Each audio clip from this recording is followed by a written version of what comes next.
Le Premier ministre était ce matin au palais du Moro Naba. Paul Kabatieba est allé rendre une visite de courtoisie à l'empereur des Mossé pour présenter la situation de la nation et demander des bénédictions et aussi des conseils.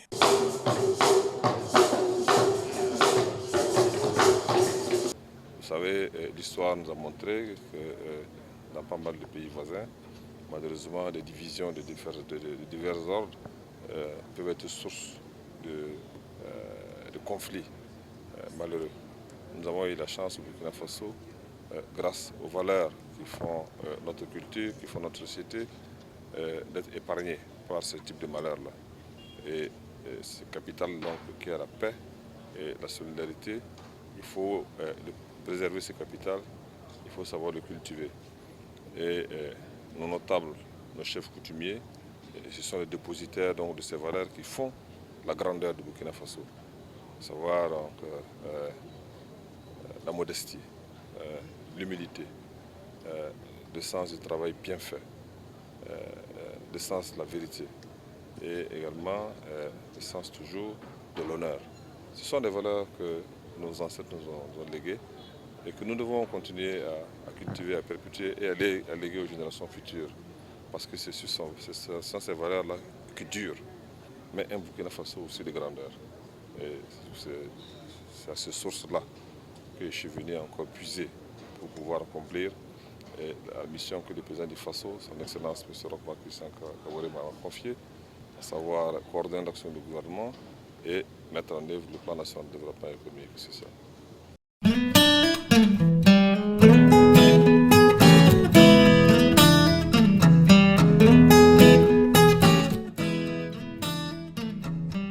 Le personnel de santé de l'hôpital du centre hospitalier universitaire Yalgado Ouedraogo est en grève depuis le 5 juin pour protester contre l'agression de 4 de leurs collègues. Un incident survenu dans la nuit du 4 au 5 juin. Une grève qui coïncide avec une visite inopinée du Premier ministre Paul Kabatieba dans les locaux de l'hôpital. Paul Kabatieba est venu toucher du doigt les réalités de l'état des services de Yalgado, dont pour la plupart, pour ne pas dire la quasi-totalité, est caractérisée soit par la vétusté des appareils médicaux, soit par l'inexistence de certains matériels. Malheureusement, ce sont les patients qui endossent les conséquences, dégradant ainsi leur état de santé. C'est une foule de manifestants qui l'accueillent devant les locaux de l'administration. Une entrevue entre Tieba et les responsables du corps médical, ainsi que des représentants du SINCHA, est organisée. Un entretien qui a été plutôt probant. Quand nous sommes arrivés, nous avons constaté que depuis l'indépendance, donc cet hôpital a été construit depuis le début des années 1960, en 1961 précisément, et il ne répond plus aux besoins. Il ne répond plus aux besoins des populations en tant que telles, parce que ses capacités d'accueil et les infrastructures qui sont également ici méritent d'être rénovées, méritent une certaine évolution. Mais nous avons pu nous en rendre compte en visitant les différents services. Nous avons vu les conditions dans lesquelles les soins sont dispensés. Alors tout cela demande des réponses d'urgence. Des réponses d'urgence au niveau de l'équipement de l'hôpital, du matériel à mettre en œuvre, également de tout ce qui concourt à assurer des soins de qualité à nos compatriotes. Paul Kabatieba est pris à sa sortie par la foule. Loin d'un meeting, il tente tant bien que mal à convaincre les manifestants à reprendre service. Il faut vous inquiéter pour la question de retraite. Hein? Ne vous inquiétez pas pour la question de retraite. Parce que le ministre est là. Moi-même, je sais très bien de quoi il s'agit. Ce n'est pas pour rien que le gouvernement a créé ce qu'on appelle la Caisse de dépôt et conciliation. Vous avez dû entendre ça à la radio. C'est une banque que l'État est en train de créer pour justement sécuriser notre système de retraite. Donc, je peux vous garantir, il ne faut même pas vous inquiéter un instant pour la dette sociale et les retraites du personnel. Non, il n'y a aucune inquiétude. Dans tous les cas, je l'ai dit au DG, au PCA, je l'ai dit au ministre, s'il y a des problèmes, moi je suis prêt, si vous voulez que je recevoie, je viens ici. On s'assoit, on parle, il n'y a aucun problème. L'engagement du gouvernement, L'engagement du président du Faso, mon engagement personnel en faveur de la santé publique, ça ne date pas d'aujourd'hui. Ça va au fond de moi-même. Parce que c'est une conviction forte. Je suis content quand je vois autant de jeunes qui vont devenir des agents de santé demain. Parce que quand on était jeune, je vous dis, il y avait à peine une dizaine de médecins burkinabés dans ce pays-là. Et quand je vous vois, je suis fier. Je suis fier. Alors, mais il faut qu'on puisse se parler. Vous voyez, il faut qu'on puisse se parler. Vous voyez, la justice sera rendue. Les auteurs de violences seront arrêtés et traduits devant la justice. La sécurité sera renforcée. Je pensais à des vigiles, mais vous avez dit non. J'ai dit ok, je vais éliminer la justice, la sécurité, on va envisager d'autres solutions. Pas soit des CRS ou des policiers ou bien des gendarmes. On le fera. Maintenant, je vous demande, il faut retourner travailler parce que sinon ce que vous faites là, vous prenez en otage la santé des Burkinabés, ça ne va pas. Il faut aller travailler. Hein, c'est mieux comme ça. Mais moi je vous dis, si vous avez des problèmes, dites-le, faites-le savoir. Moi je viendrai ici si on va parler. Le Premier ministre a réitéré son soutien et sa disponibilité à écouter les différentes préoccupations du personnel soignant. Il a par ailleurs promis de rénover le CHU Yalgado et cela grâce à l'application du plan national de développement économique et social. Un discours qui a été plutôt convaincant puisque les grévistes ont décidé de suspendre leur manifestation.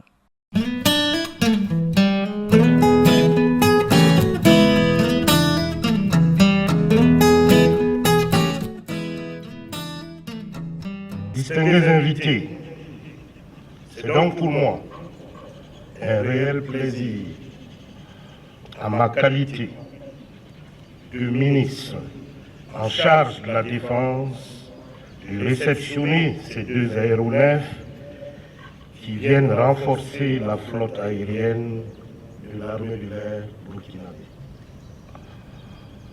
D'un coût global estimé à 8 millions de dollars des États-Unis, ces aéronefs qui sont de fabrication américaine sont en mesure de prendre chacun 3 mitrailleuses minigun de 7,62 mm, 14 hommes ou 6 civières, 1760 kg de matériel ou 2200 kg sous zinc.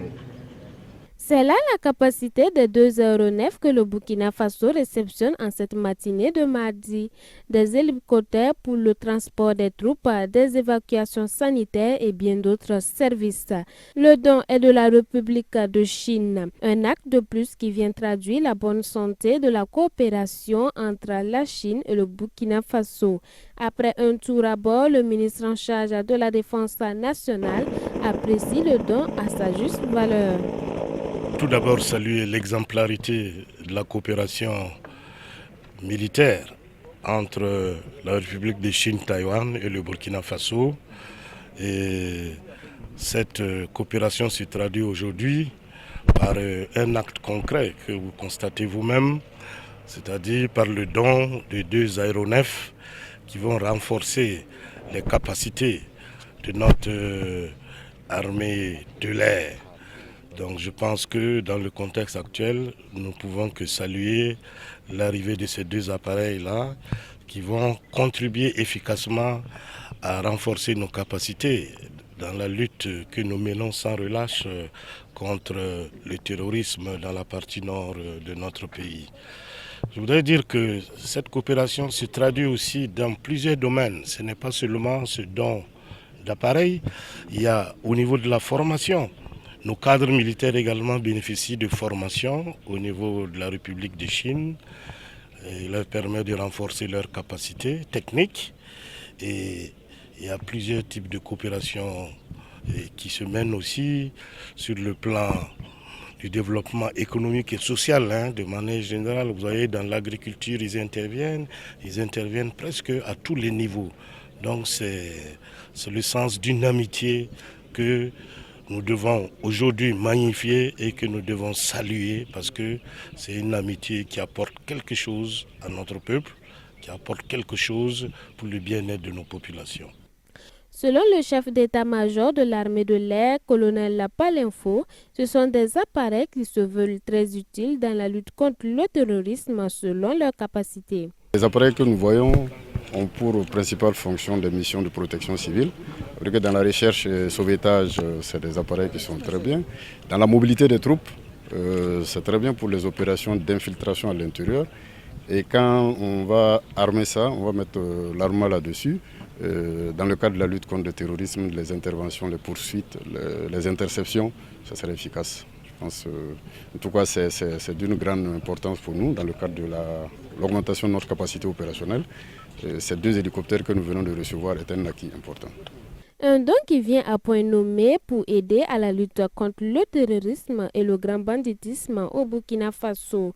UH-1H, voilà l'appellation de ces 2 aéronefs dont la distance maximum s'estime à celle existant entre Ouagadougou et Bobo-Dioulasso.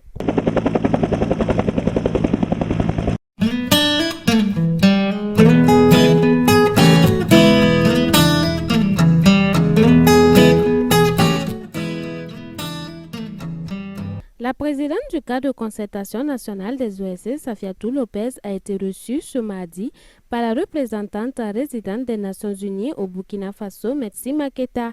Le CCNOS dit être venu remettre leurs documents traitant de la situation nationale et prendre les impressions de la représentante de l'ONU concernant la démarche des organisations de la société civile au Burkina.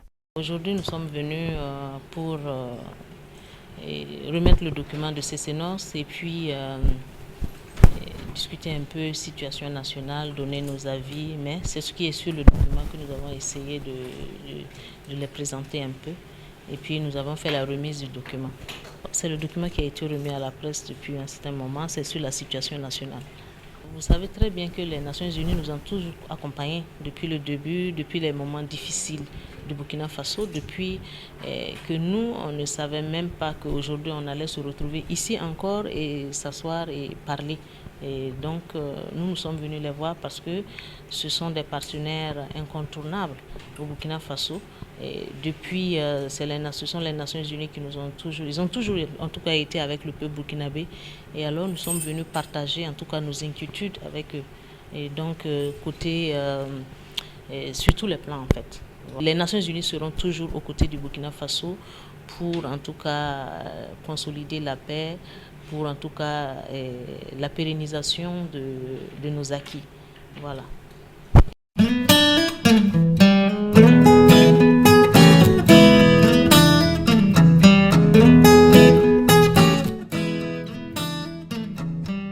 Les prochaines élections ont lieu en principe en 2020, d'après ce que nous savons. La nouvelle constitution est supposée baliser le chemin qui doit nous y conduire. Où est l'urgence à sauter pieds joints dans l'adoption aujourd'hui d'un nouveau code électoral, alors que la constitution doit être soumise, semble-t-il, bientôt à un référendum? Le chef de file de l'opposition politique du Burkina Faso a donné une conférence de presse ce jeudi. Objet, lecture du CEFOP sur le projet de loi portant adoption d'un nouveau code électoral. Plusieurs paramètres du dit projet sont remis en cause par les opposants politiques. Selon eux, l'adoption du nouveau code électoral entraînerait assurément la transformation de la commission électorale indépendante qui jusque-là respectait la neutralité. Un autre problème évoqué est celui attrayant à l'élection des Burkinabés de l'étranger. Le parti au pouvoir, dans sa lettre du 7 décembre 2016 adressée à l'Assemblée nationale, prévoyait l'effectivité des cartes électorales pour la diaspora en 2020. Cependant, le nouveau code électoral lui prévoit à partir de 2020. L'opposition politique trouve en cela une incertitude. Alors que nous nous attendions donc à la convocation de cette rencontre annoncée, où des discussions auraient lieu avec toutes les composantes sur les divers points qui posent problème, c'est avec une grande surprise que nous avons reçu un projet de loi concocté par le gouvernement tout seul, dans le secret de ses laboratoires, sans y associer personne, contrairement à ce qu'il avait promis. Cette manière de faire dénote d'un certain mépris que nous ne pouvons nullement accepter. mais elle masque aussi une intention malsaine. Ensuite, l'opposition s'interroge sur l'opportunité qu'il y a à trancher cette question du code électoral au moment même où le pays s'achemine vers l'adoption d'une nouvelle constitution qui, justement, balise certains aspects importants du code électoral. Mais le plus gros problème que pose ce projet de loi, c'est la remise en cause de certains acquis démocratiques chèrement arrachés par notre peuple. Le premier de ces acquis, c'est la CENI. Dans le projet tel que présenté, on sent très nettement une volonté de supprimer la CENI dans son format actuel et de transférer ses prérogatives à l'administration. Le deuxième acquis que remet en cause de fait le projet de loi, c'est le vote des Burkinabés de l'étranger. Sur cette question, le gouvernement du MPP, dès son avènement, s'est engagé publiquement à rendre ce vote effectif en 2020. Dans notre esprit, il avait quand même 5 ans pour le faire, et 5 ans, c'est amplement suffisant. Or, dans le projet qui est soumis, on parle maintenant de rendre ce vote effectif non pas en 2020, mais à partir de 2020. C'est quand à partir de 2020? C'est 2021, 22, 27, 38 ou 59? Et enfin, un troisième élément qui appelle la suspicion, c'est que pour l'établissement et la révision des listes électorales, on supprime la carte consulaire pour autoriser l'acte de naissance et le jugement supplétif. Or, tout le monde sait qu'il s'agit là de documents éminemment falsifiables et reproductibles, à grande échelle, surtout quand on a des maires qui sont maires MPP. Des cas de menaces, d'agression et d'intimidation ont été enregistrés sur certains ténors de l'opposition politique ou sur leurs proches. Le président de l'ADF-RDA évoque quelques éléments de réponse que l'opposition proposerait à la majorité. Les éléments de réponse que nous comptons apporter, c'est déjà de dire que nous nous désolidarisons totalement de ce projet qui est en cours de relecture et que nous demandons au gouvernement de retirer ce projet de loi purement et simplement.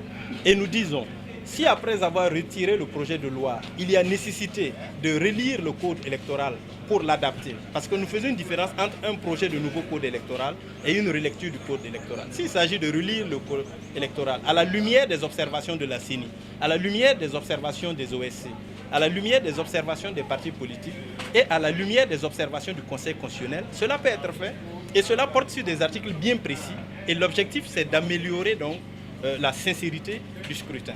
Le Conseil des ministres du mercredi 7 juin 2017, d'où il ressort l'achat de nouveaux véhicules pour les membres du gouvernement, a été un sujet d'indignation pour le CEFOP qui pense que le plus urgent est de régler les problèmes que rencontre l'hôpital Yalgado et de penser comment lutter efficacement contre le terrorisme. Pour eux, situation nationale d'abord.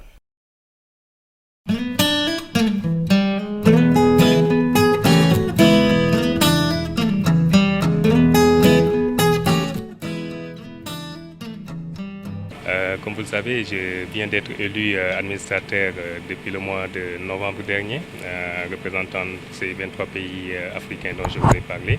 Et l'objet de ma visite était de venir rencontrer les autorités burkinabées pour recueillir leurs orientations, pour m'aider à bien mener ma mission d'administrateur.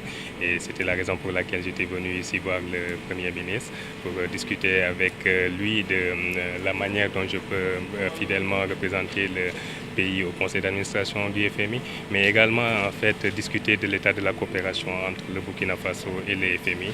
Et je sors vraiment bien content et ravi des discussions que nous avons eues et j'ai pu recueillir de ces conseils, de ces orientations et ce sera avec plaisir que je pourrai retourner à Washington pour mener mon mandat d'administrateur pour les plus grands intérêts du Burkina Faso. La coopération entre le Burkina Faso et le FMI se porte très très bien et elle est au beau fixe. Comme vous le savez, le Burkina Faso est en train de mettre en œuvre un programme économique et financier appuyé par le Fonds monétaire international dans le cadre de la facilité élargie de crédit. Et le programme est en train d'être bien exécuté. Par ce programme, les autorités mettent en œuvre des réformes économiques et financières très forte.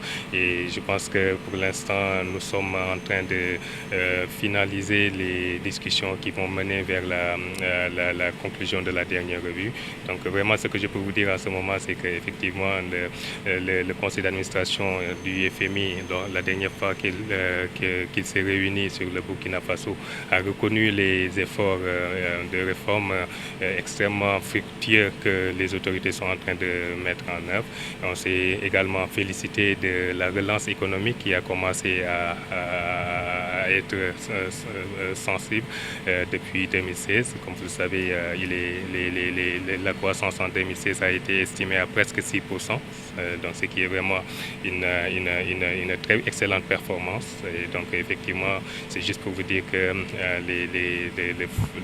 les autorités sont en train vraiment de faire de très bonnes réformes et des politiques économiques extrêmement fructueuses. Je vous remercie. Merci.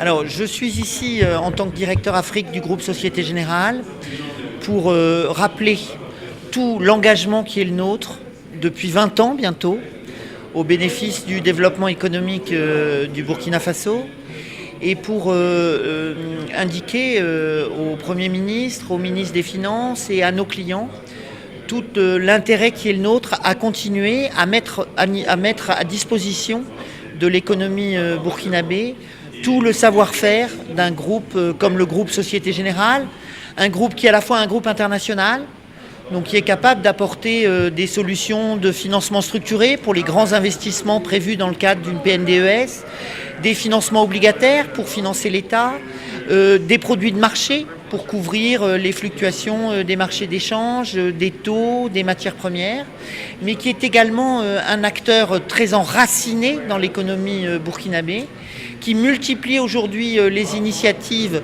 pour favoriser la bancarisation du plus grand nombre, avec nos camions agences, avec nos conseillers de clientèle sur mobilette qui vont dans les quartiers pour ouvrir des comptes dans les quartiers, et avec l'ouverture à la fin de l'année d'une nouvelle banque qui va s'appeler Youp. Youp, c'est You et Up, qui est une banque destinée à des gens qui n'ont pas aujourd'hui accès à la banque, qui fonctionnera avec un porte-monnaie électronique, comme Orange Money aujourd'hui, et qui sera distribué par les stations-service, par des réseaux marchands, au cœur de la population burkinabé, pour familiariser les Burkinabés non bancarisés à la banque et à la dématérialisation des paiements, et les accompagner dans leur développement et leur envie d'entreprendre.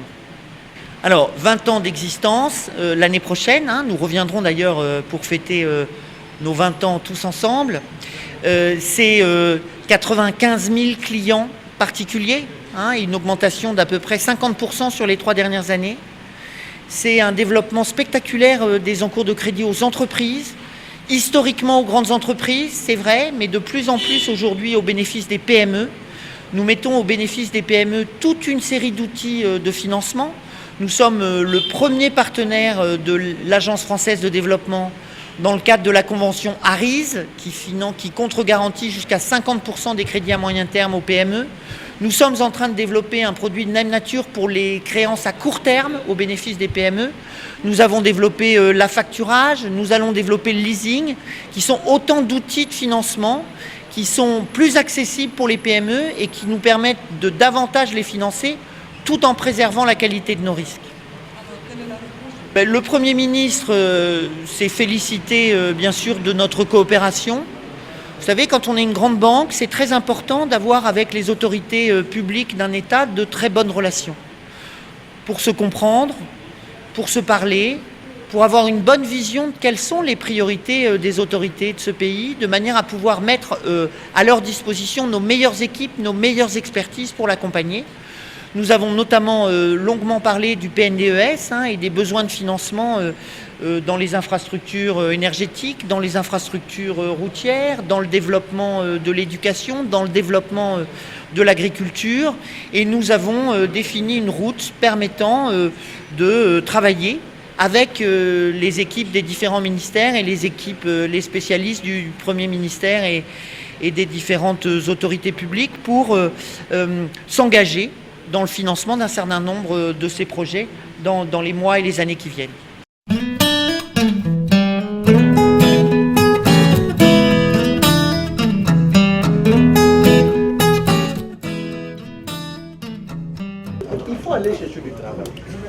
exemple, chez les Yassés là, il y a le lait. Tu sais que nous, on aime bien boire le lait. Il y a le lait, au lieu de t'asseoir avec les fers là-bas toute la journée, bien je vais te donner une calebasse. Le lait, là, ça va te renforcer. Moi, je préfère le doulou. Parce que le doulou, ça réveille. Au lieu de boire du lait. Mais est-ce que quand tu vas boire du doulou, tu ne vas pas aller frapper ta femme, il y a des scandales. Oh, le lait, c'est un aliment complet. Il y a tout dedans. L'éveil, bourrer le ventre, avoir la santé, c'est comme ça. Contribuer à la promotion et à la préservation d'une culture de paix au Burkina Faso ainsi que dans la sous-région ouest africaine à travers la pratique des alliances et parenté à plaisanterie est l'objectif principal de cette nouvelle association qui a été officiellement reconnue le 17 mars dernier. L'association d'Akiré, puisque c'est d'elle qu'il s'agit, a été pensée par un groupe d'intellectuels afin de pousser les recherches pour une amélioration de cet héritage africain. Il est de plus en plus nécessaire que tous les efforts soient conjugués pour juguler toutes les tentatives de saper la stabilité sociale et culturelle, gage de l'acceptation mutuelle. C'est dans cette optique que, pour apporter notre modeste contribution dans ce légitime combat, nous avons d'une part décidé de mettre en place une association qui porte le nom d'une des richesses culturelles nationales de notre terroir, à savoir l'Alliance et la parenté à plaisanterie, communément appelée Dakiré, Sinangouya, dans d'autres groupes ethniques.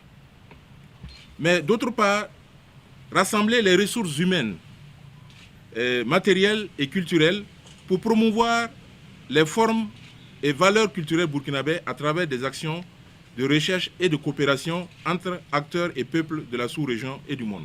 De façon spécifique, les objectifs suivants sont poursuivis par l'association d'Akiré. Faire l'état des lieux des groupes ethniques en partage des alliances à plaisanterie au Burkina Faso et dans la sous-région ouest africaine. Œuvrer à l'appropriation de la pratique du Dakiré par la jeune génération. Œuvrer à la documentation de cette pratique par une recherche scientifique constante. Contribuer aux réflexions et aux prises de décision sur la prévention et la gestion des conflits dans la sous-région.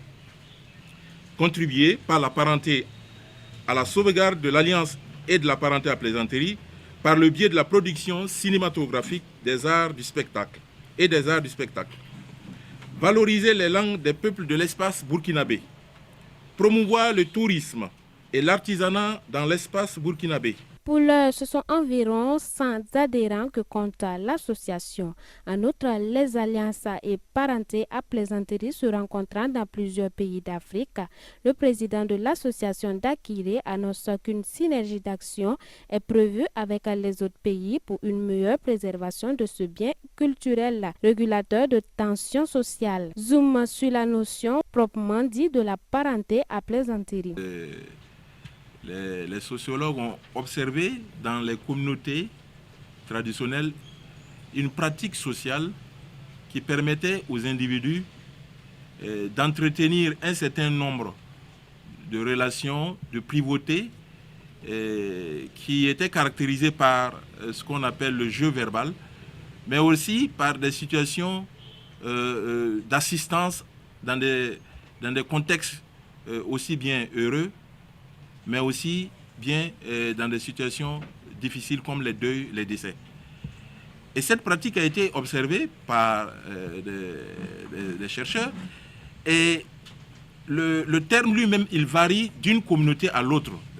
Donc comme je le disais, si on prend le fonctionnement du terme, par exemple dans une communauté comme chez les Sonrai du Niger, la pratique va recouvrir une autre acception. Ce sont les cousins qui entretiennent les relations. Et cela se fait dans la famille. Mais personnellement, sur la base des enquêtes que j'ai menées au Burkina Faso, il ressort dans ma clarification conceptuelle qu'on appelle alliance à plaisanterie lorsqu'il y a un lien entre deux ethnies, deux villages, deux patronymes, deux individus qui ont décidé de lier un pacte, j'allais dire, de non-agression, assorti, j'allais dire, d'un certain nombre de devoirs, d'assistance comme dans les situations de deuil, mais aussi qui se pratiquent à travers le jeu verbal qu'on appelle les joutes oratoires. Donc ça, c'est la définition de l'alliance à plaisanterie. Voilà.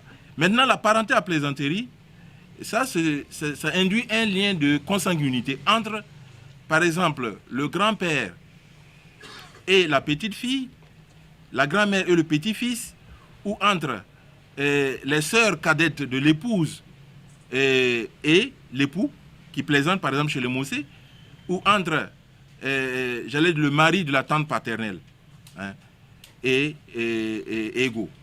Hein, par exemple, chez les Mossé, on dit si ta tante change de mari, il faut changer de parent à plaisanterie. C'est au cours d'une conférence de presse animée ce mercredi au siège de la Fondation Joseph Kizerbo que la nouvelle association a été présentée aux hommes de médias.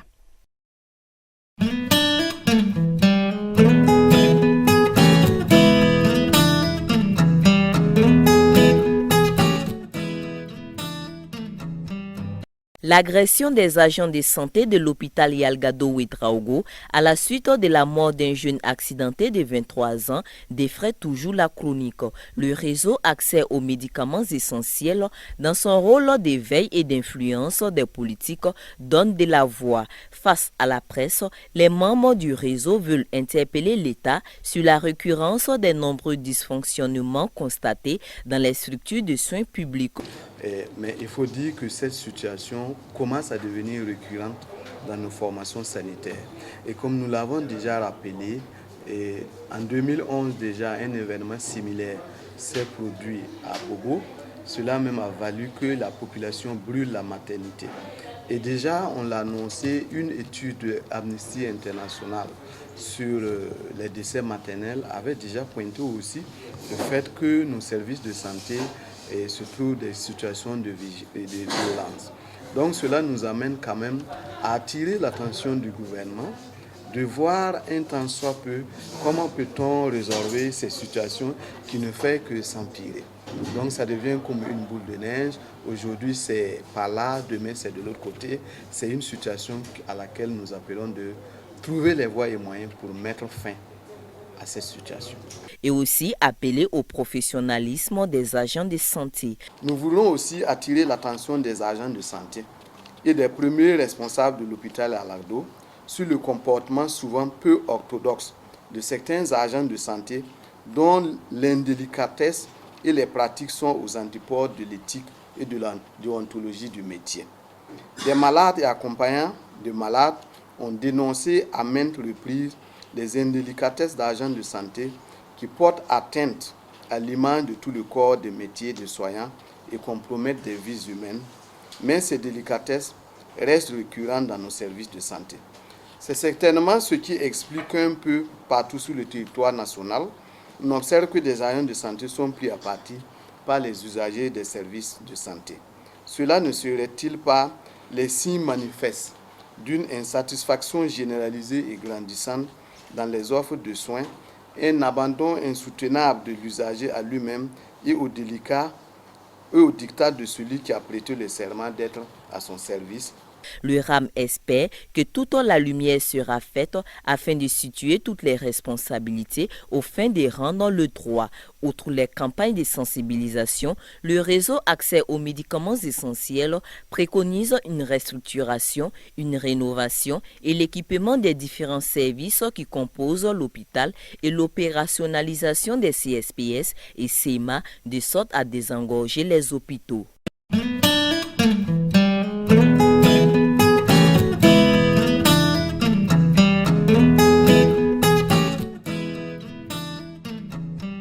Chaque année, au Burkina Faso, à compter de fin avril allant à fin juin, les écoles bibliques mettent au service des églises des hommes et des femmes prêts pour la moisson. Cette année, la faculté de théologie des Assemblées de Dieu Fateyade n'a pas dérogé à la règle. Ce 3 juin marque officiellement la fin de formation de la 20e promotion diplôme, la 10e promotion licence et la 6e promotion maîtrise. 117 lauréats lauréats ont reçu en tout leur parchemin et c'était sous la houlette du vice-président du Lagango et en présence du corps ecclésiastique, des amis, des proches et des connaissances. Les assemblées de Dieu, nous avons près de 200 et quelques, allant à 300 personnes formées chaque année qui sortent pour entrer dans l'œuvre de Dieu. Certains diront que c'est beaucoup, d'autres diront que c'est peu. Nous travaillons surtout sur la qualité, qu'ils soient intègres, qu'ils soient honnêtes, qu'ils soient des vrais chrétiens, des vrais citoyens qui peuvent apporter la transformation. Nous vivons dans un contexte qui demande beaucoup. Aujourd'hui, on veut que tout soit fait depuis hier, alors qu'on n'a pas mis tous les mécanismes ni tous les moyens. Nous vivons dans cet environnement. Et le chrétien, qui est la lumière du monde et le sel de la terre, doit en tout cas rayonner cette humanité complète qui transforme la société et être aussi un conseil autour de nous pour qu'il y ait la paix et puis la protection de l'intégrité des citoyens et aussi vivre la vie chrétienne tout en tenant compte de notre besoin autour de nous. Ces lauréats se sont instruits à être des lumières pour des nations. N'éteignez pas l'Esprit de Dieu en vous. Je voudrais en tout cas inviter les lauréats et tous les chrétiens de faire un effort pour que la flamme de l'Esprit puisse se voir dans la vie de chaque chrétien, dans ses paroles, dans ses actes, qu'on sache que ce monsieur-là a été avec le Christ Jésus. Ils se disent prêts, après 3 années de formation, à moissonner. C'est un besoin, c'est une mission. Et ça répond effectivement à la grande commission que Christ a laissée, à savoir faire de toutes les nations ses disciples.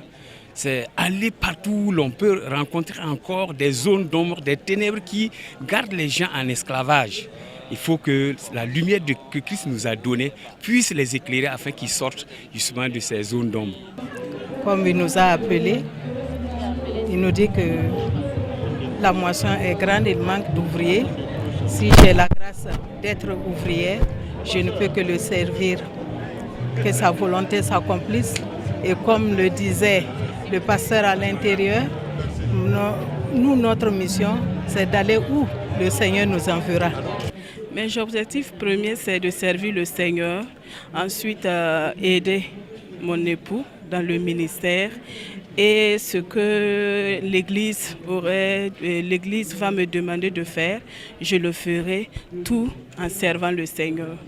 La moisson est grande, mais il y a peu d'ouvriers. Au Burkina Faso, par exemple, après 100 ans d'œuvre missionnaire, plus de 4000 villages sont privés d'au moins une église évangélique. Ces 117 lauréats sont alors conviés à aller dans ces zones pour prêcher la bonne nouvelle du salut et à implanter des églises.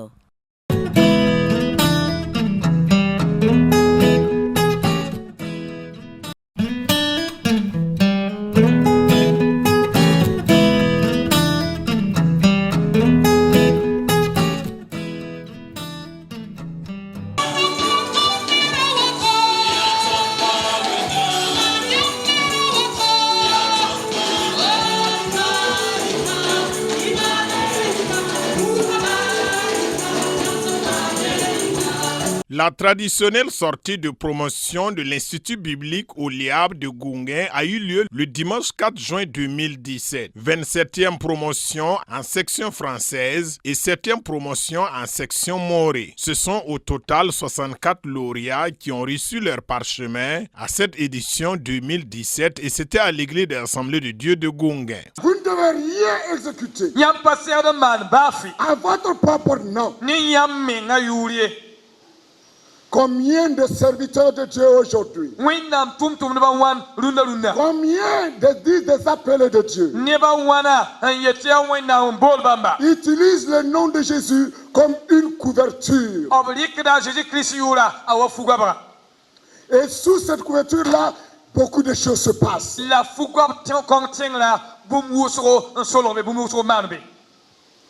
Raison pour laquelle la Bible dit ce que vous allez faire, faites à mon nom. Pas à votre propre nom. Pas au nom d'une autre personne. Mais au nom de Jésus. Sous le nom de Jésus, nous avons la victoire. Sous notre nom, Nous n'avons rien à apporter. Nous ne pouvons pas satisfaire. À moins que Jésus lui-même soit en nous. Comme sa parole nous dit, en dehors de moi, vous ne pouvez rien faire. Cher lauréat, je prie que vous allez avec le nom de Jésus. Et vous renverserez toute forteresse devant vous.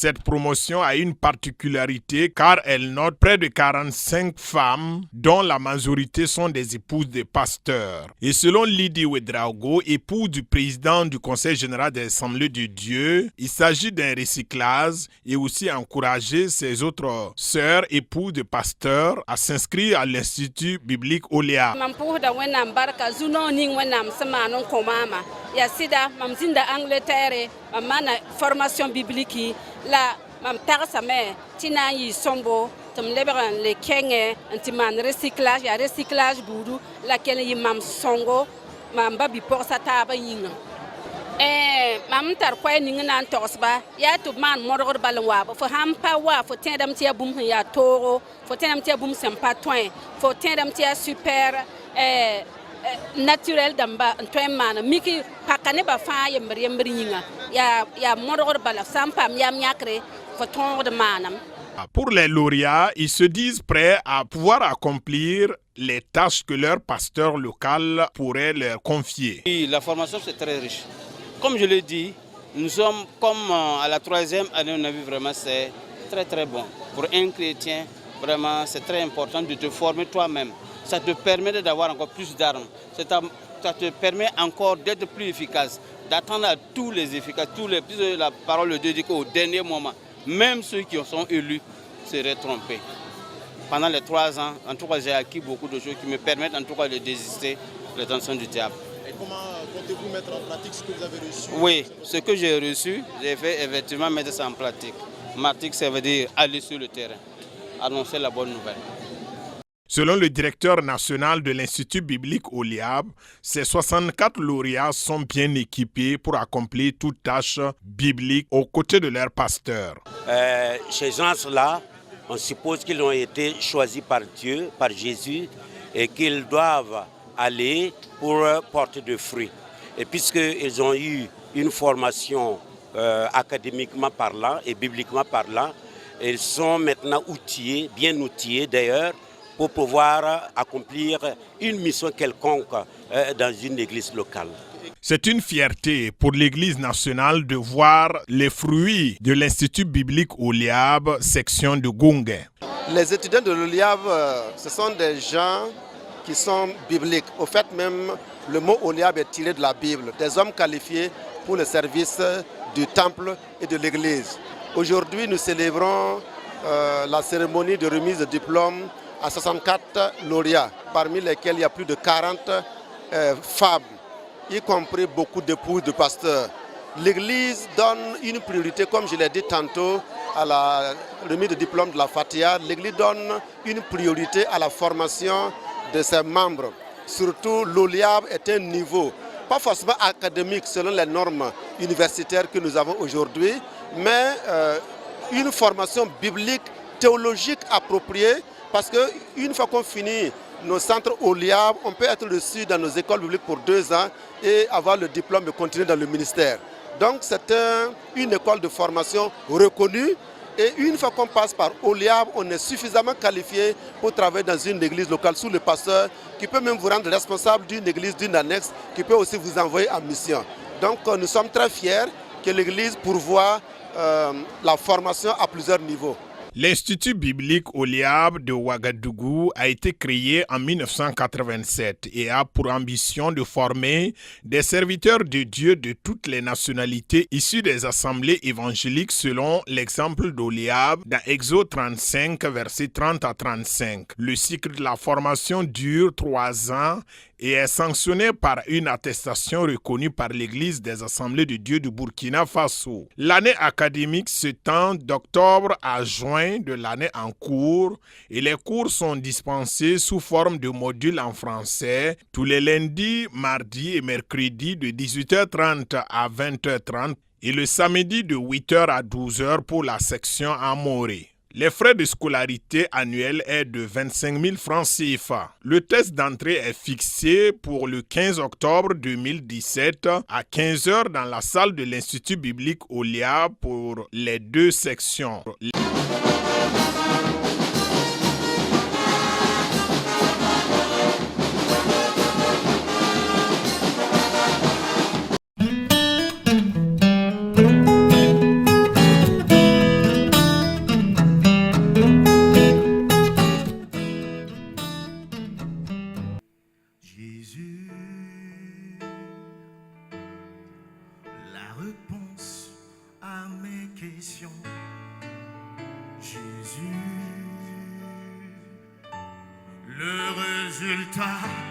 De mes recherches, Jésus,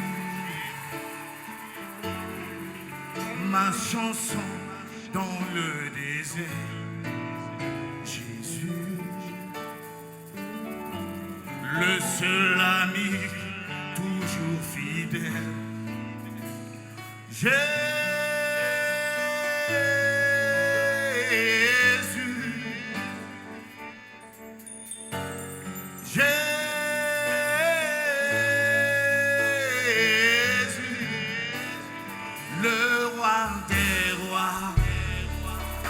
Lui, c'est Serge Bessalel, la première sortie à l'occasion de son concert live organisé ce dimanche 4 juin à la salle des banquets de Ouara 2000. Dès 18h, les premiers spectateurs s'installaient avec l'espoir que la soirée tiendra toutes ses promesses. Chose qui fut faite et le chanteur Serge Bessalel, de son vrai nom Serge Sibiri Sawadogo, d'exprimer toute sa joie. Allons à l'essentiel parce que quand j'ai fini l'album, j'ai essayé de résumer tout ce que l'album dit et finalement je me suis dit allons à l'essentiel, l'essentiel qui est Dieu. L'essentiel c'est de savoir que nous sommes tous de passage sur cette terre et tôt ou tard nous allons repartir. Donc allons à l'essentiel. Je suis très content, comme je dis, ça fait plus d'1 an et demi qu'on répète, on travaille pour pouvoir synchroniser tout. Mais je rends vraiment grâce à Dieu pour tout ce qui s'est passé et merci pour le public qui est sorti au-delà de mes attentes. Vraiment je dis merci à Dieu pour tout cela. 21h, c'est une salle pleine comme un œuf qui célèbre le Seigneur. Sur le podium avec la vedette du jour, des anciens comme le docteur Daniel Kambou, Dame Séraphine Bansé et plusieurs autres chanteurs de l'Éternel tels que Elsa Zongo, Tabitha Wedraogo, tous accompagnés par l'ensemble vocal La Voix des Anges.